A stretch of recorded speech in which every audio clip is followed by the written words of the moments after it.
வணக்கம். உங்கள் அனைவரையும் எங்கள் சமையல் சாம்ராஜ்யத்திற்கு வரவேற்கிறேன். எக் பால் குருமா எப்படி செய்யலான்னு பார்க்கலாம் வாங்க. தேவையான பொருட்கள்: ஒரு கடாயை வச்சுட்டு அதில் 5 டேபிள் ஸ்பூன் எண்ணெயை விட்டுக்கோங்க. அதில் பட்டை, ஏலக்காய், கிராம்பு சேர்த்துடுங்க.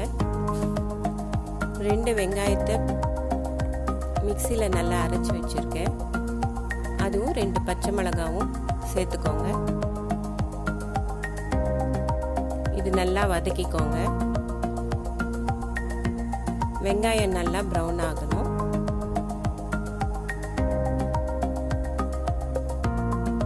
இப்போ இதில் 1.5 டீஸ்பூன் இஞ்சி பூண்டு பேஸ்ட்டும் ஒரு தக்காளி பொடியாக நறுக்குனதும் சேர்த்துக்கோங்க. இதை நல்லா வதக்கிக்கோங்க.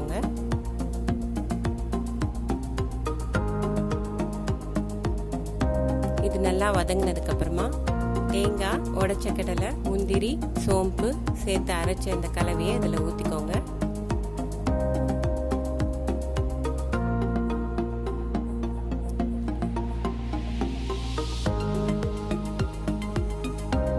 நல்லா கலந்து விட்டுக்கோங்க. இதை இப்போ இதில் 1 டீஸ்பூன் மிளகாய்த்தூள், 2 டீஸ்பூன் தனியாத்தூள், 1/2 டீஸ்பூன் கரம் மசாலா தூள் சேர்த்துக்கோங்க. இதை நல்லா கலந்து விட்டுக்கோங்க. தேவையான உப்பு சேர்த்துக்கோங்க.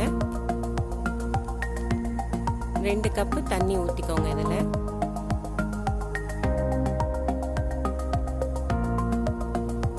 நல்லா கலந்து விட்டுக்கோங்க.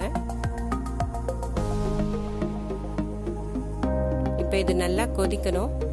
பச்சை வாசனை போட வரைக்கும் கொதிக்க விடுங்க. பச்சை வாசனை எல்லாம் போய் எண்ணெய் விட்ட உடனே இந்த குருமா ரெடி ஆயிடுச்சு.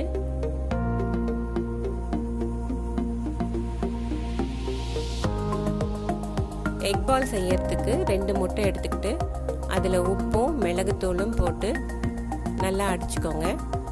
பொடியாக நறுக்குன ஒரு வெங்காயமும் பச்சை மிளகாய் ஒன்றும் போட்டுட்டு கொஞ்சம் மஞ்சள் சேர்த்து நல்லா மிக்ஸ் பண்ணிக்கோங்க.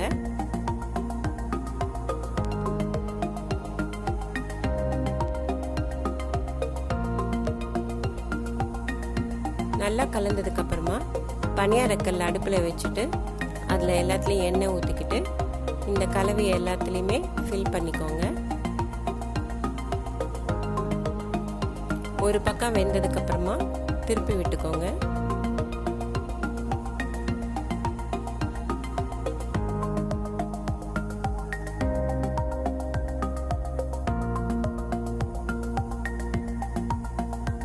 இது எல்லாமே இப்போ ரெடி ஆயிடுச்சு.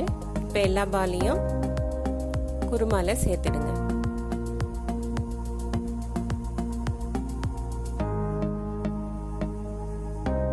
கொத்தமல்லியை மேலே தூவி இட்டுடுங்க. எக் பால் குருமா ரெடி ஆயிடுச்சு.